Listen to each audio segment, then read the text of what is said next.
second webinar. This is actually going to be a continuation of the one that we did last week, specifically on gut health. But realizing that not everybody that's attending this evening attended last week, we are going to do a little bit of a review. And actually, we have to, because allergies and immune function or immune health in horses is directly tied into gut health, as you'll see as we go through the webinar. So what we are going to discuss, or what we're not going to discuss actually, is a complete discussion of the horse's immune system. That is obviously just beyond the scope or capacity of a single presentation. So what we are going to do, though, we're going to discuss the components of the immune system that are affected by nutrition, and then also those components that are affected by intestinal health. And I think most people are now aware that in the horse in particular, 70% plus or minus of the horse's immune system is actually located in the intestine. And I'll have a few illustrations in this webinar that will help you get a clear understanding of why we say that. So the first thing that we have to discuss when looking at immune function and gut health as it relates to allergies and immune function. Now, I guess sometimes I get a little bit ahead of myself. I think everybody understands that when we have a quote unquote allergic response, whether it's us personally, our dogs, our cats, our horses, etc., an allergic reaction is actually a very acute immune response. So when we're discussing allergies, in essence, what we are discussing is the immune system and immune responses to various stimuli. And the microbiome, in other words, all of the bacteria, fungi, protozoa, and even viruses that naturally occur in the horse's digestive tract that make up the microbiome play a very critical role in maintaining a normal immune function for the horse. And as we discussed last week, so a little bit of a pop quiz here for some of you, is that a healthy microbiome is a very diverse microbiome, meaning that we've got many, many different species of bacteria, different species of fungi, different species of protozoa, different species of viruses, but obviously these are all beneficial microorganisms. Obviously, there's pathogenic viruses, as we're all dealing with right now, COVID-19, and there's pathogenic bacteria and so forth. But what we want to maintain are the natural and beneficial microorganisms within that microbiome. But when a horse is stressed for whatever reason, or he gets sick, runs a fever, etc., one of the very first things that happens is the microbiome loses diversity. And as diversity of the microbiome goes down, then that opens up the door for reduced immune function, or shall I say an unbalanced immune function. It predisposes the horse to insulin resistance. It predisposes the horse to systemic inflammation. A less diverse or simplified or reduced microbiome really has a snowball rolling downhill effect on the overall health of the horse. So keeping the microbiome healthy and keeping it diverse is critical to maintain our wellness for our horses. So in diversity, what we mean by that, though, another component of diversity is that all of these different microorganisms, all the different species of bacteria, it's a big community. And each one of these species of bacteria and protozoa and fungi and so forth, they all have their own little functions that they perform. Now, obviously, some particular species of bacteria are going to be performing very similar functions as others. But on the other hand, some of these functions can be quite different. For example, we know that certain bacterial species in the process of fermentation produce gas. gas production is a natural byproduct of fermentation. That gas is actually produced by the bacteria that are doing the fermenting. Now, in the horse, excessive gas production, as you know, can actually lead to illness. It can create what we call a gaseous colic, or sometimes referred to as a spasmodic colic. So in a balanced microbiome, you have some species of bacteria that are producing gas, and you've got other species of bacteria that are actually then going to take that gas and they're going to utilize it, such as methane gas, for example. They're going to utilize that for their own purposes, for their own functions. So that's an example of all these different microorganisms working as a community, not only for the benefit of the microbiome, but in turn for the benefit of the horse.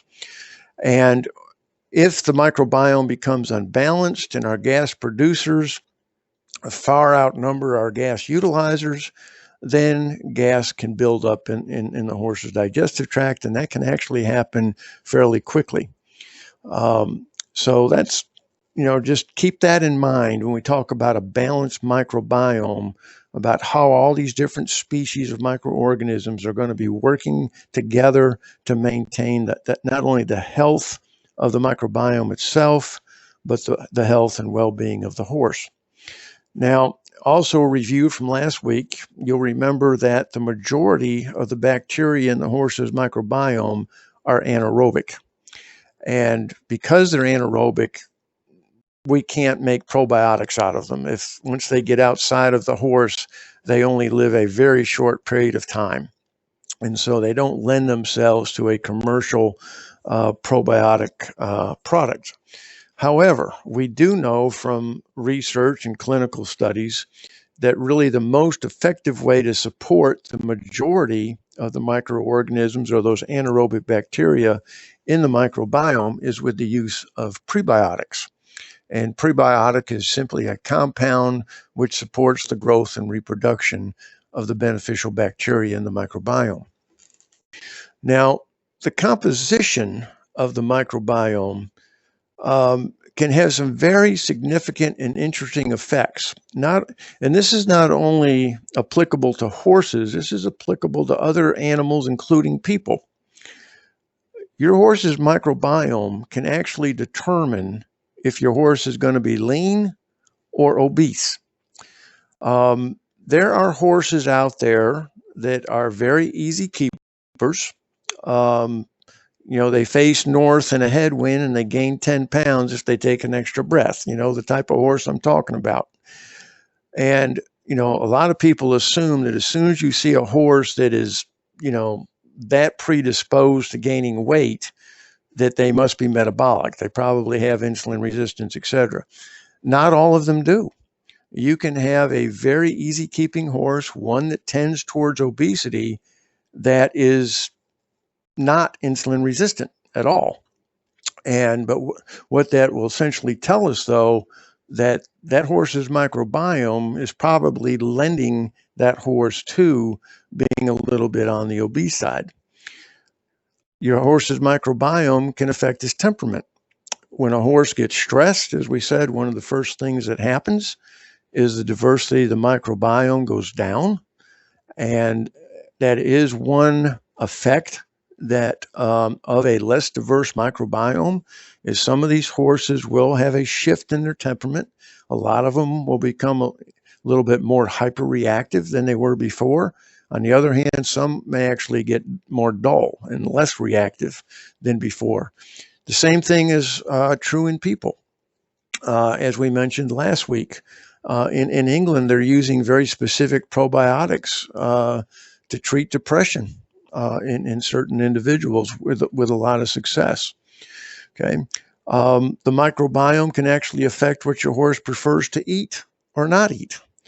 And we know that in people, sometimes if somebody eats a lot of, processed carbohydrates, white bread, etc., sweets, cake, candy, crackers, whatever, that's going to shift the microbiome so that you're going to have an above average number of bacteria that are going to utilize that processed starch. And then if you try to go on a diet and you try to reduce the level of those soluble carbs in your diet, you start craving those carbs.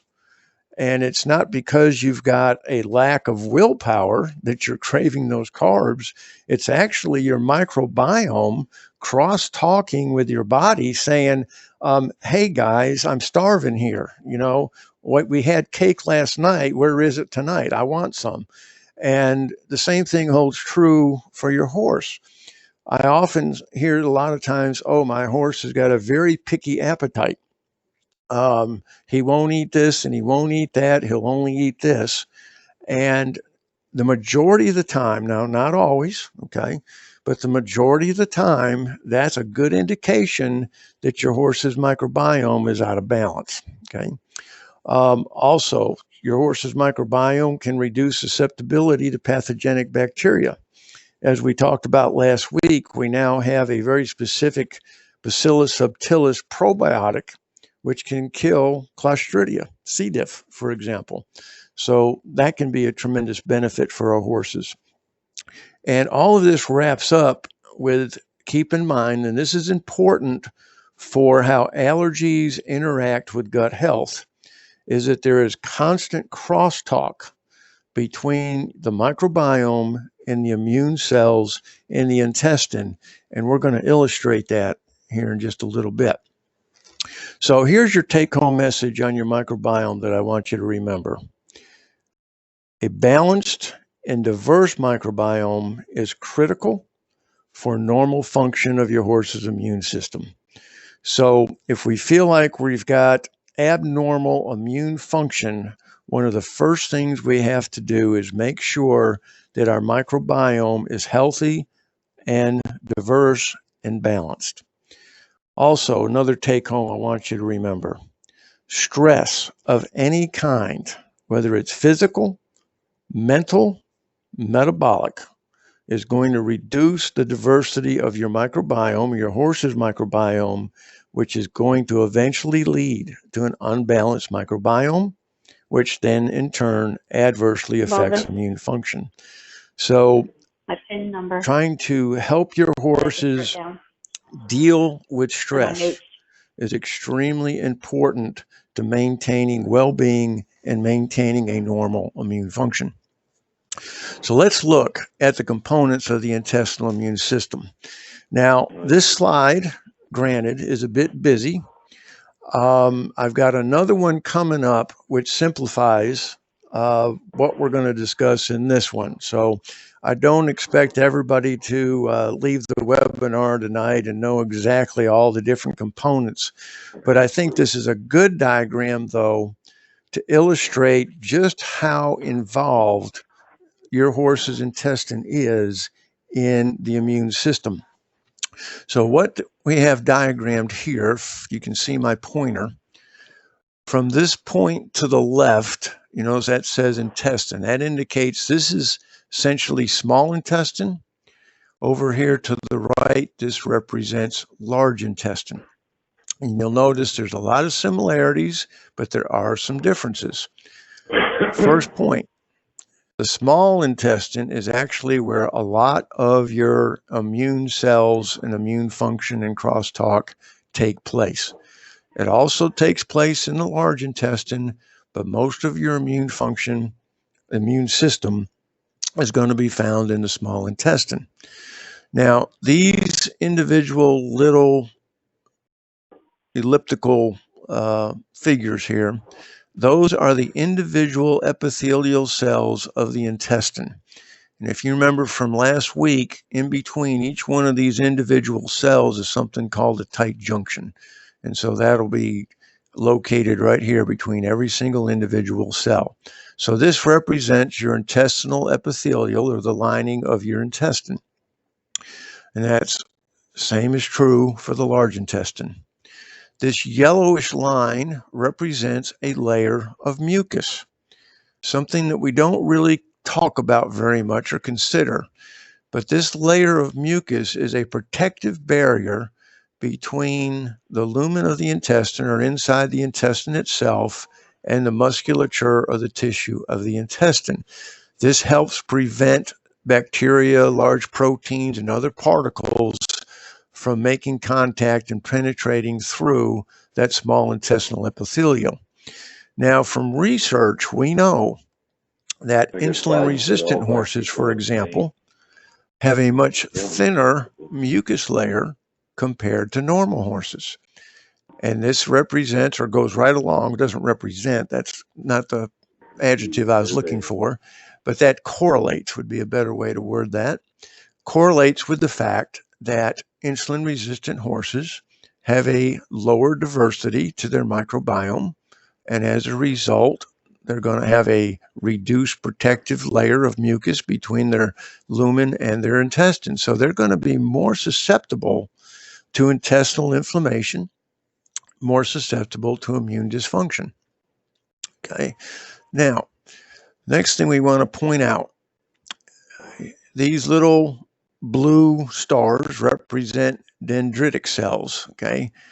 These are interesting cells. They're messengers that essentially are going to detect any pathogenic bacteria, protein, something that tends to sneak through that intestine that doesn't belong. And these dendritic cells are going to come in contact with it and say, you don't belong here. So the next thing they do, they're simply kind of hall monitors, so to speak, back in school. So they're essentially then going to say to this T lymphocyte or T cell right here, we got somebody here that doesn't belong. Would you mind escorting him out or take care of him other ways? So that's what the T cells do. They can be referred to sometimes as killer cells because their function is search and destroy. Then the red lines are beta lymphocytes, and they produce antibodies for any type of foreign protein or organism that happens to make its way into the intestine. Now, interestingly, you'll notice a little section here called the Peyer's patch. Okay, this organ right here in the intestine essentially monitors the bacteria in the microbiome.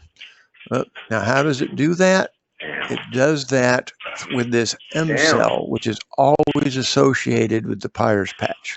That M cell's function is to essentially transport certain components from the intestinal lumen into the Peyer's patch. And then this is where you get that constant crosstalk between the microbiome and the immune system. Okay. You also have Paneth cells down here. They're actually specialized epithelial cells. They also monitor the microbiome, but they specifically are going to prevent growth of pathogenic bacteria. So what I want you to walk away from this is the fact that you've got a very complex system in the intestine that can not only search and destroy things that don't belong there, but also this is where that constant crosstalk is taking place between the intestinal epithelium and the microbiome itself. Now, if that intestine gets inflamed, the whole system starts to come apart.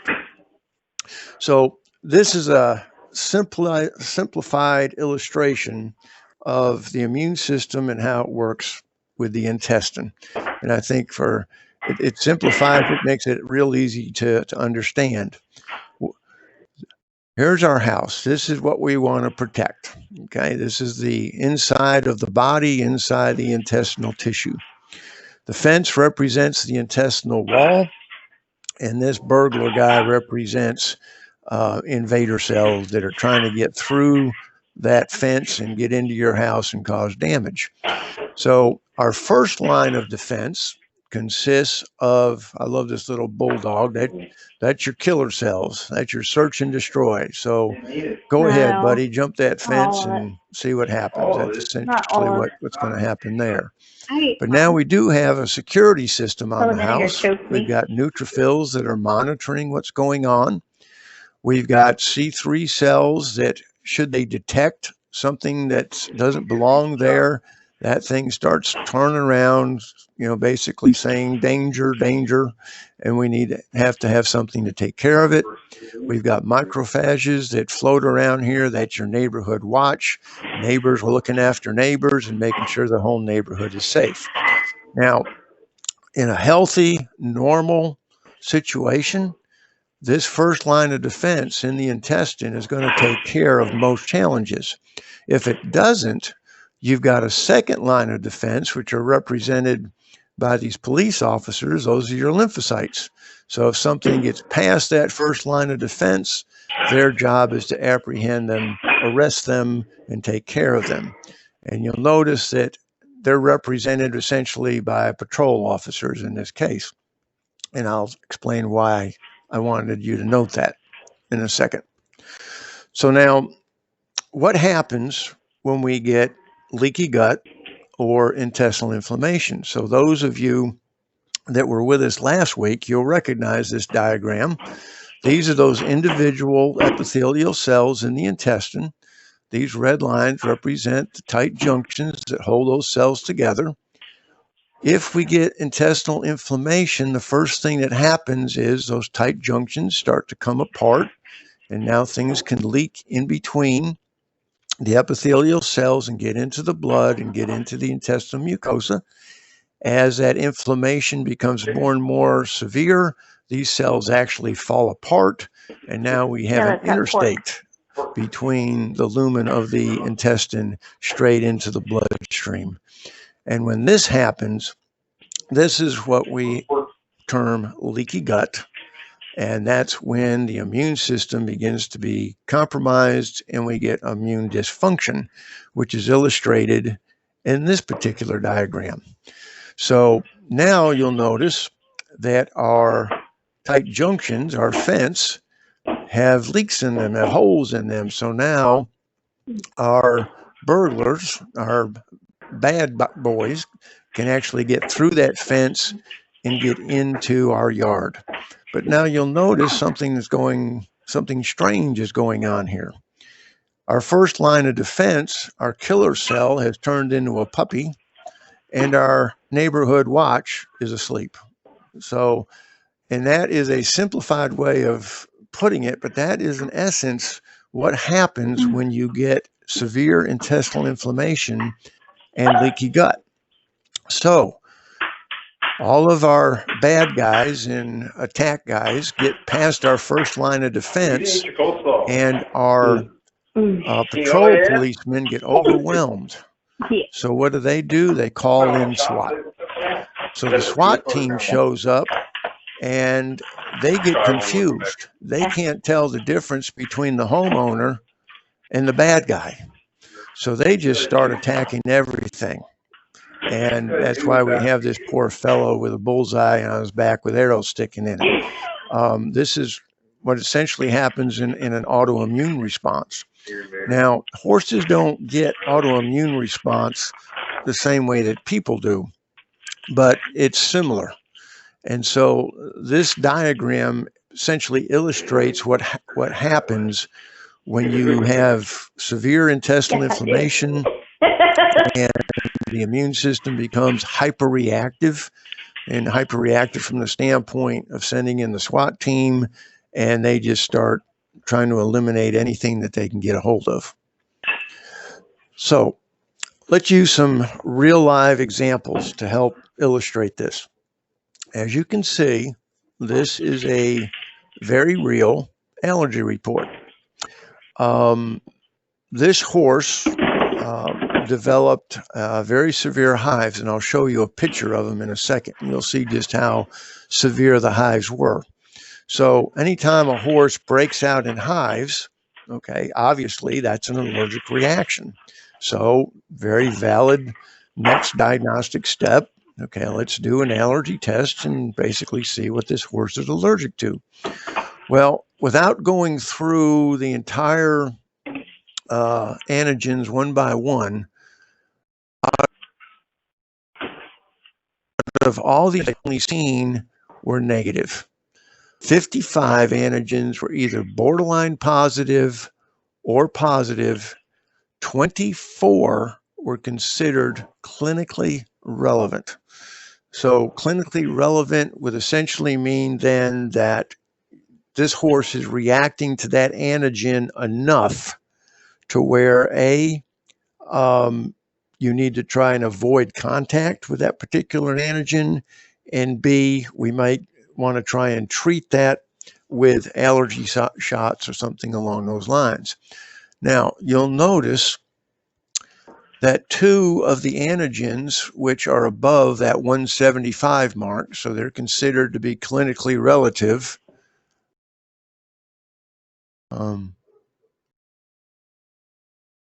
Okay, I've got a message that somebody's not on mute on their phone. So if you would, make sure you're on mute, please. Okay.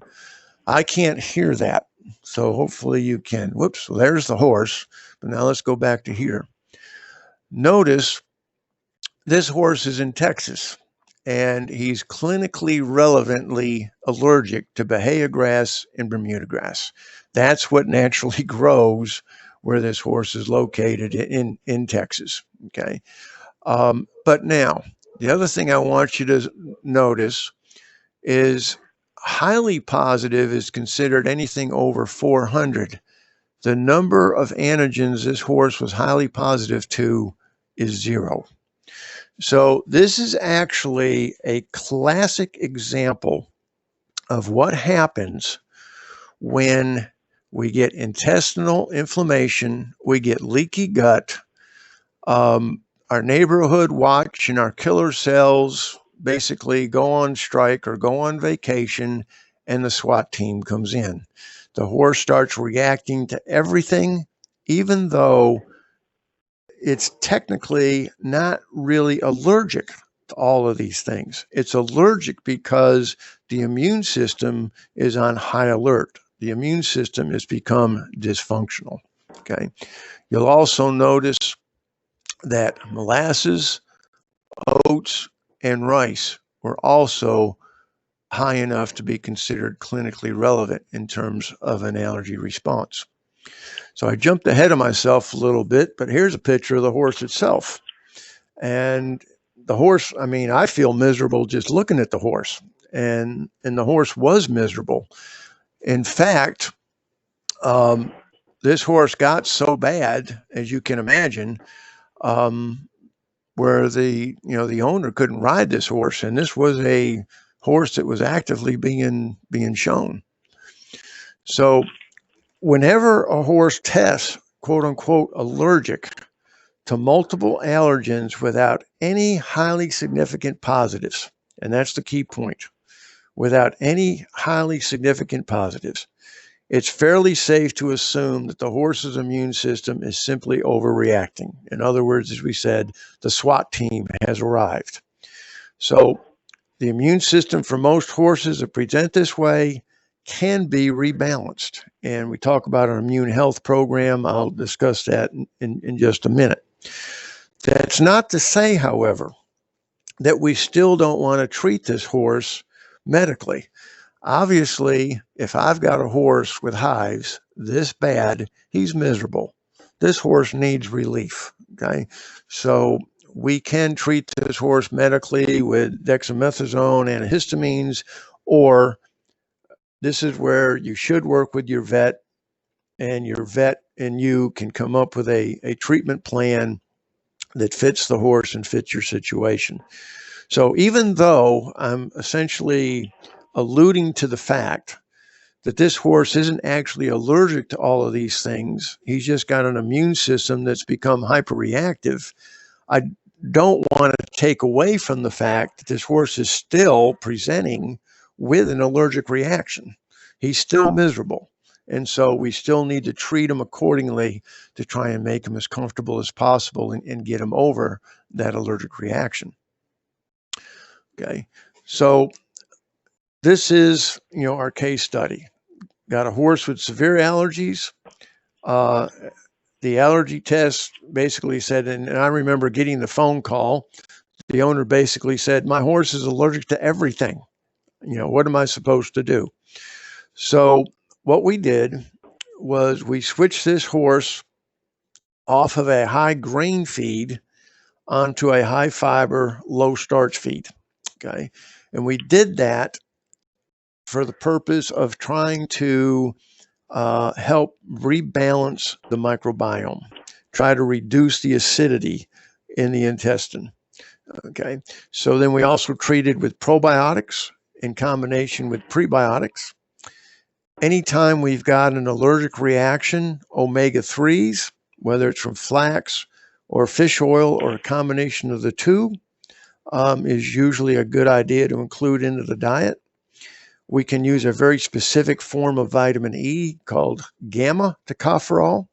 I think most people are aware of, there's a lot of emphasis being placed on natural vitamin E's. And when they say natural vitamin E's, they're usually referring to D-alpha tocopherol. And I guess I'll make a little side note here because it's important differentiation. If I've got a horse that, let's say I suspect that he might be vitamin E deficient, and I do a blood test to test what his vitamin E status is, and he does in fact come back low vitamin E, the best thing, or the form of vitamin E that I can use that will raise blood vitamin E levels most effectively and the fastest, is a liquid D-alpha tocopherol. Okay. So if I've got a horse presenting with low blood vitamin E and I want to try and get that vitamin E level up, I'm going to use the alpha tocopherols. In this situation, I am more concerned about his immune response at the cellular level, in which case I'm going to use a gamma tocopherol. It's still a vitamin E. It's a natural vitamin E, but it's a slightly different form of vitamin E, and it's going to support cellular immunity better even than the alpha tocopherols. So some of you may not be familiar with the gamma tocopherols. They've only been actually available to be used in diets. So time for probably the last 6 years, because we simply didn't have a natural source of them prior to that. I'm also going to include vitamin C. Now, the horse can make vitamin C on his own. However, if a horse is stressed, a horse that presents with allergies is stressed. So when a horse is stressed, his vitamin C requirement goes up, but his innate vitamin C production goes down.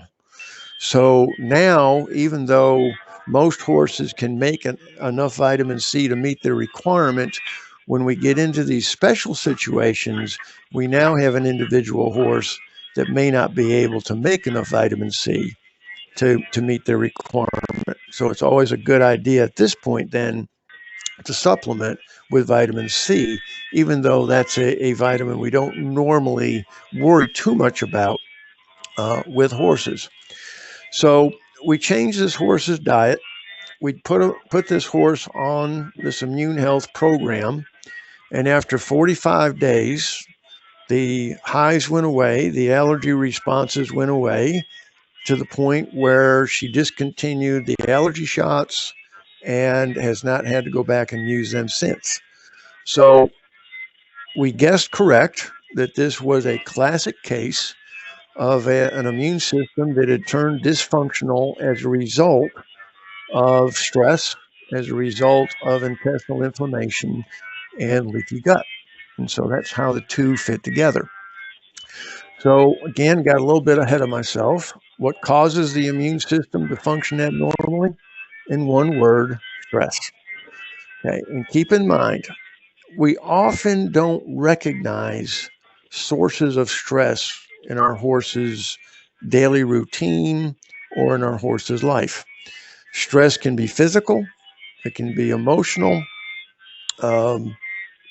When I say physical, I mean it could be the horse is sick, he's running a temperature, he's colicked, etc. Emotional, he's you're showing him hard, he's going from one show to the next. Another thing about physical stress, especially right now this time of year, is don't forget about heat stress. When a horse gets overheated, or let me back up and word it this way. What is one of the most effective ways that we have to kill bacteria? And the answer is we cook them. We heat them up, okay? So what is going to happen to the bacteria in your horse's microbiome when he gets heat stressed? And you can have a horse that's simply standing out in the pasture. For example, I'm located in Middle Georgia. Our uh, heat index, that's our actual temperature. Let me word it this way. Our actual temperature was 96 with high humidity. Our heat index was 104 here today. I got horses standing out in pasture, even though they're in shade, that are just sweating, just standing there. Okay. This is heat stress.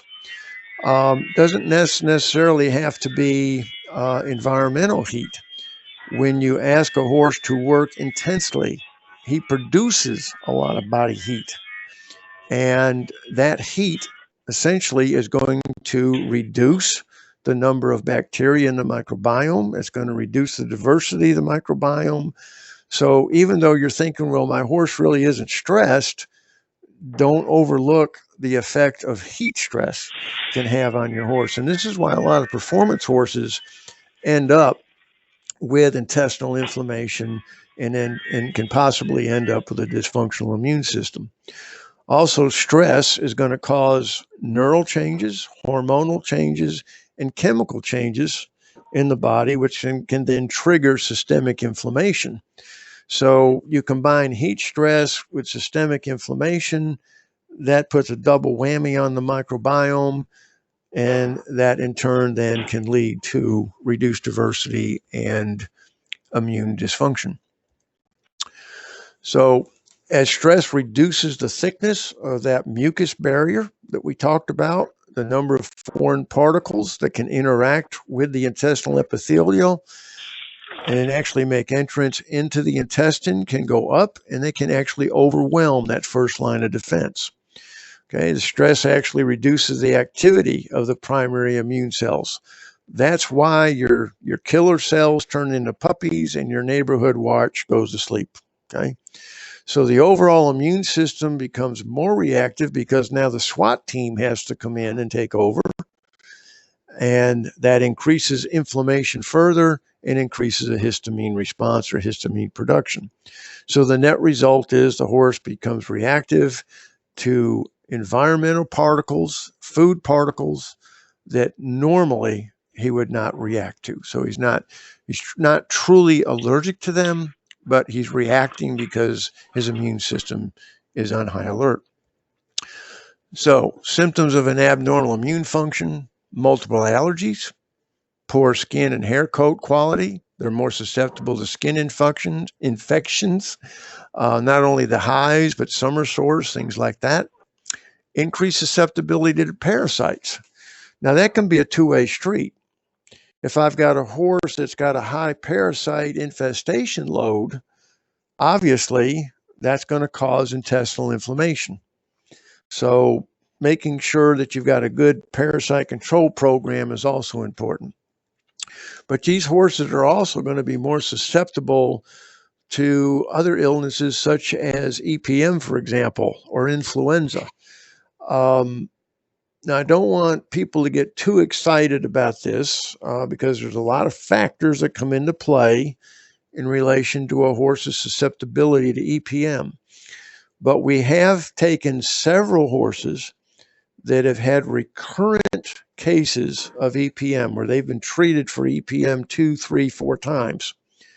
And we've put them on the immune health program, changed their diet, just like we did with that horse with the hives, and they have stayed EPM free after that. So that has been an indication that the reason that they've been susceptible to EPM is because of poor gut health and poor immune function. Okay.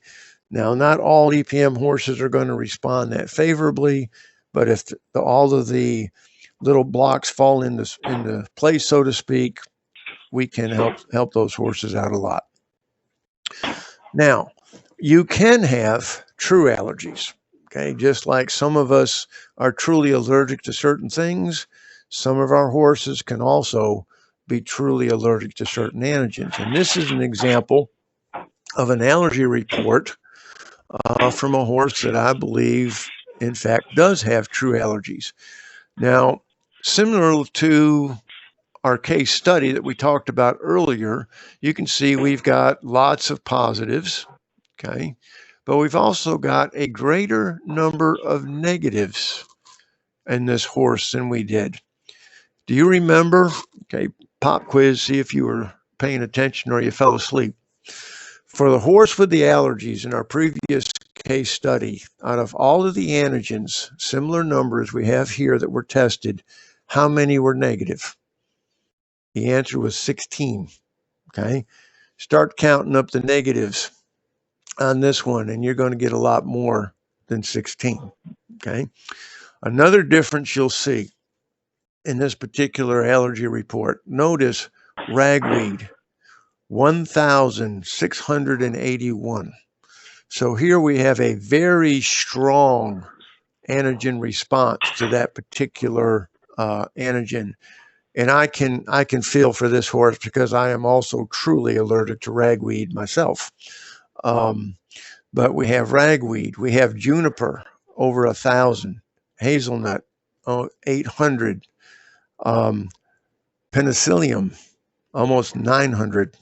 Okay, so these are natural environmental antigens that this horse is coming in contact with, and he probably is truly allergic to these antigens. So this is a case where allergy shots and so forth would be valid for this particular individual. Okay, so I think you can kind of see the difference, though, between an allergy report that comes back. You know, when I make the comment, this is classic intestinal inflammation or classic allergic response as a result of leaky gut or intestinal inflammation, you're not going to have any real high numbers. The horse is going to be reacting to almost everything. And as a result, you can kind of figure out that the SWAT team has arrived, so to speak, and that's really the issue. So how do we help our horses maintain normal immune function? Okay, again, reduce stress as much as practical. Now, notice I didn't say as much as possible here. I said as much as practical. I can't do anything about a heat index of well over 100. If I'm showing a horse, that's part of his lifestyle. That's part of my lifestyle with that horse. That's part of my horse's lifestyle. So I have to understand, though, that if I'm actively showing and campaigning that horse, that adds stress. So again, we reduce stress as much as practical. We're going to utilize basic feeding and nutritional principles. Maintain a forage-based diet. Okay. Make sure the forage quality is good. Make sure your mineral intake and your vitamin intake is meeting requirements. But at the same time, make sure you're not doubling up. I had a case 2 weeks ago where I had an individual that was using a mineral vitamin supplement in combination with a ration balancer. And this individual, it was a perfectly honest misunderstanding, didn't actually realize that the ration balancer and the mineral vitamin supplement were basically the same thing, just positioned differently. So she was, doubling up on all of those mineral vitamins to the point where some of those nutrients were actually excessive. And then so we created issues that way. So it was basically pick one or the other, not both. Only utilize a bagged or a commercial feed if you need it to maintain your horse's body condition or performance level, or you're simply going to use a small amount to facilitate your horse's consuming your minerals and your vitamins. If you don't need a commercial feed to maintain health and well-being, okay, then you don't necessarily have to feed one. Okay. A high fiber, low soluble carb type product in relation to gut health and maintaining normal immune function is going to be preferred. So my recommendations from the Triple Crown line or the Triple Crown Senior, the new Senior Gold, the stress-free forage, which is basically a forage-based nutraceutical, is what stress-free forage is. Okay. So if your horse's stress level increases, okay, make sure, or first of all, Triple Crown feeds have probiotics and prebiotics in them. But if your horse's stress level increases above and beyond normal, it's not a bad idea to use supplemental probiotics and prebiotics. Provide anti-inflammatory activity for the intestine. You can do that with omega-3 fatty acids. Support tight junction health. As we talked about last week, we can do that with butyric acid added to the feed. Make sure your B vitamins are adequate in the feeding program. Increase antioxidants in the diet. Feed a gamma tocopherol, feed supplemental vitamin C, things like this. Okay, so your Triple Crown Gold line provide all of those features, plus they also have a particular ingredient that's going to help prevent gastric ulcers as well. The stress-free forage supplies additional nutraceuticals such as glutamine and carnitine, a high level of prebiotics to maintain a good balanced microbiome.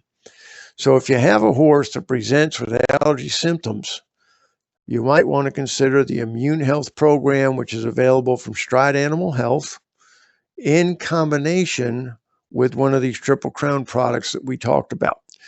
When I'm dealing with a horse that's got an immune dysfunction, I will almost always recommend the two in combination. So we can go with Triple Crown Senior, we can use stress-free forage, and we can use the Immune Health Program all in combination to try and get that immune system back to normal. So with that, I hope people have some questions. Now, I'm having trouble hearing folks, so I'm going to exit out of this. Okay. Go back here. Message. Is the stress-free forage the updated Alphalox? Yes. Thank you for asking that question. It is exactly the same product, simply renamed and repackaged. So yes, Alphalox and stress-free forage are exactly the same. Okay. And I think it was renamed primarily because it's now going nationwide. Okay. Does anybody else have a question that we can type in here? I don't know why I can't hear anybody. Okay. Thank you.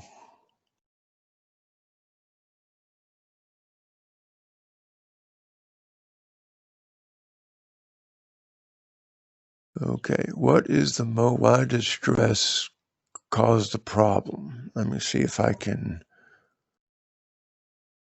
attendee chat. Maybe that's where I need to be.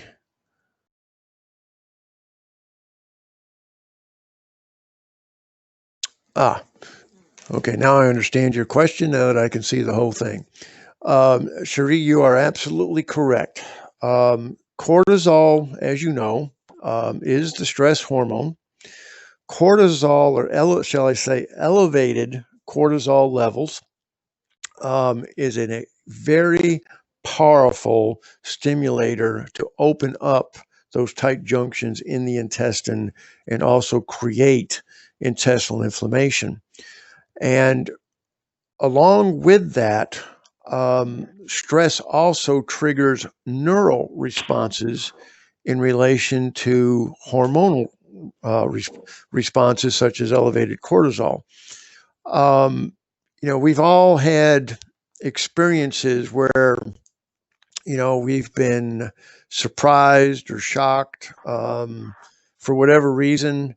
And You hear somebody say, boy, when I heard that news, it just hit me square in the gut. Well, yes, that's an expression, but it's also a real thing, because sometimes we do, have a sensation in our gut, and that is a response of a neural message going from our brain, our emotions, right down our vagus nerve, which connects our brain with our gut. And that then in turn creates some chemical changes in the intestine. And if that is a prolonged type deal, um, so that emotional, psychological stress becomes somewhat chronic, then that also can create intestinal inflammation in addition to the hormonal response from the cortisol. Okay, let me go back up here.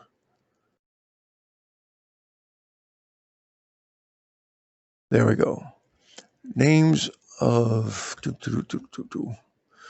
names of commercially available product sources with pro and prebiotics. There are actually some good products on the market.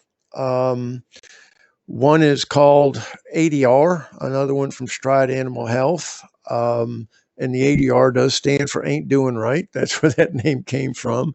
That is a pro in prebiotic. Full Bucket is another one that incorporates pre and probiotics into their products, into their supplementals. All the Triple Crown feeds have both probiotics and prebiotics in them. So I would simply say when you're evaluating these digestive aids, the probiotics are easy to pick out. The prebiotics, and I think this is another question that was coming up. What are prebiotics, and where do they come from, and so forth? There are different classes of prebiotics. Some of the more common ones used in equine diets are something called mannan oligosaccharides, and another one is fructan oligosaccharides. Or inulin is another word for fructan oligosaccharides. Or MOS, MOS standing for mannan oligosaccharides. Wheat bran, oat bran, both of those have prebiotic activity. Beet pulp has a prebiotic activity, not as strong as the oligosaccharides, for example, but those are some of the natural sources of prebiotics. Okay. With high levels of iron, do you recommend supplemental copper and zinc? Thank you for asking that question, because it underscores another nutritional principle that's important to keep in mind. And that nutritional principle is that your trace minerals need to be in balance. Your trace minerals, in particular, iron, manganese, which you didn't include there, but iron, manganese, zinc, copper. They all have similar chemical characteristics, which means that they all can interfere with one another. So if I have, for example, your question was if I have high iron, if I've got very high iron, that can interfere with zinc and copper absorption, okay, which then can possibly lead to what we would refer to as a secondary zinc and copper deficiency. So in principle, if you've got high iron, yes, you need to make sure that you've got enough copper and zinc in the diet to balance those four trace minerals, iron, manganese, zinc, and copper, so that they're all absorbed adequately and your horse gets an adequate amount of each one. Now, commercial feeds, commercial mineral and vitamin supplements have already balanced all of that out for you. Okay, even if you've got a little bit of an above average iron level, okay, they are going to balance those out so that you don't need to add additional copper and zinc specifically. Okay, so instead of simply adding copper and zinc, simply make sure that your overall mineral program is adequate and balanced. Keep in mind also, everywhere is high in iron. Okay. There are some areas that we say, well, we've got more iron here than most people do. Everybody's got high iron. Also, horses evolved over thousands of years consuming more iron than what they require. Okay. And this is actually a topic for a whole nother webinar, which we might do. But bottom line is just use a good product, whether it's a supplement or a feed, where those minerals are already balanced. And that's going to keep you out of trouble the majority of the time. Okay. Let me go on down here. What about natural supplements, marshmallow root, hindgut ulcers? Some of the herbals, marshmallow root is one, slippery elm is another, that I will actually incorporate in certain situations and use them successfully. However, keep in mind that when we're dealing with natural botanicals, we sometimes lose control, so to speak, over how much of the active ingredient is actually there. And so for example, if I've presented with a horse that I showed you in the webinar that's got hives that bad and the horse is absolutely miserable, I'm going to make sure one way or another that I'm going to present that horse with some nutraceuticals / nutrients / dietary components that are going to get that microbiome back to normal, get that intestinal epithelial back to normal, and get that horse some relief. Now, can you take everything that I talked about and presented and add marshmallow root, slippery elm, aloe, etc., spirulina, etc., to the program? Absolutely. It's not going to interfere. In fact, it will complement. So no problem there. Okay. What kind of technology does Triple Crown use to ensure live probiotics make it to the cecum alive? Okay, I see where it's 8 o'clock, so I'll kind of hit this one kind of quick. You don't need any special technology to get bacteria back to the large intestine. As proof of that, I offer you this.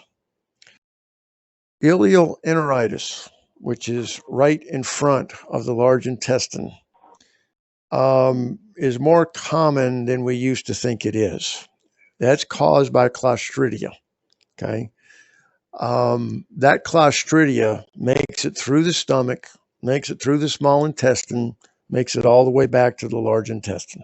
Okay. Without any technological treatment whatsoever. Okay.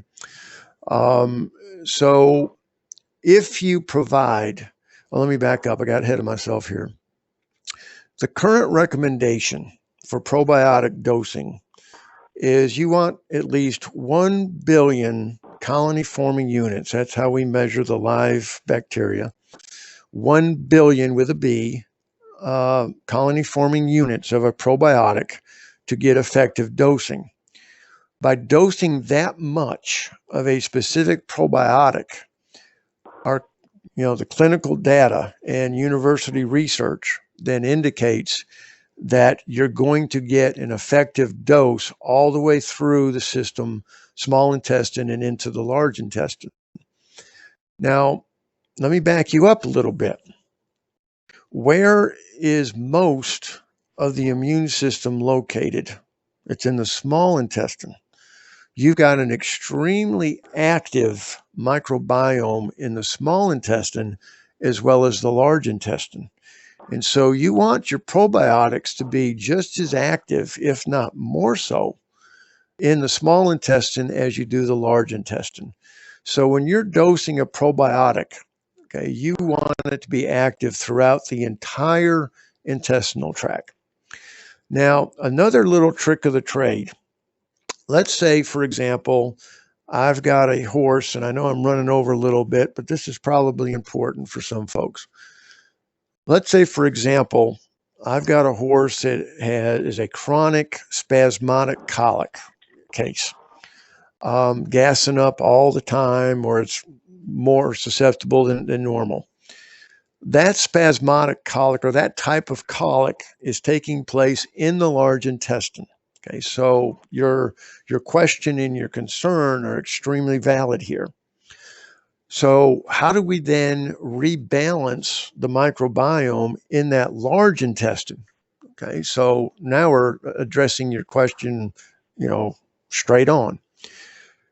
We know that if we dose a bolus, in other words, a large amount of something, if we dose a bolus of anything to a horse that's got a relatively empty stomach, or said more correctly, the stomach is mostly liquid phase rather than solid phase. And I'll come back to that in a second. So if I take a bolus of a probiotic paste or a probiotic product that I've simply dosed via syringe, a dewormer, a medication, doesn't matter what it is.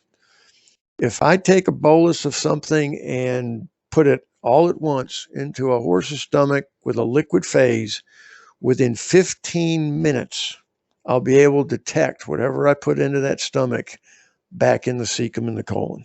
Okay, it takes the express line straight on through. Now, when does a horse have a liquid phase in the stomach? A horse has a liquid phase in the stomach either A, when he hasn't had anything to eat for a while, but we don't really want to do that to our horses because they are constant grazers, or their stomach is full primarily of forage.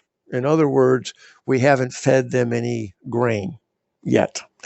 So when we feed a horse a grain meal, that grain hits the stomach, starts absorbing, interacting with the fluids in the stomach.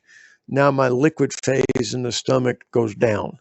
So now if I take a bolus of something and put it into that stomach, now it's going to more gradually make its way through the stomach and through the small intestine and get back into the large intestine. So I've got a horse, spasmodic colic, chronic all the time. How do I want to dose my probiotics and my prebiotics so I can get them back to the large intestine and in as great a concentration as possible? I simply orally dose it. I don't mix it in with the feed. I'm going to orally dose it before about 15, 20 minutes before I give that horse a grain meal. And that way I'll get the majority of those bugs back into the large intestine. So I see it's 8:06 and I've gone over. So I want to thank everybody for attending. I hope I've been helpful to some of you to understand how gut health and allergies interact with each other, and maybe a few other points as well. So everybody have a good evening, and we'll try to do a few more of these. You can submit some topics for future webinars to us, and we'll try to get to those. So thank you very much.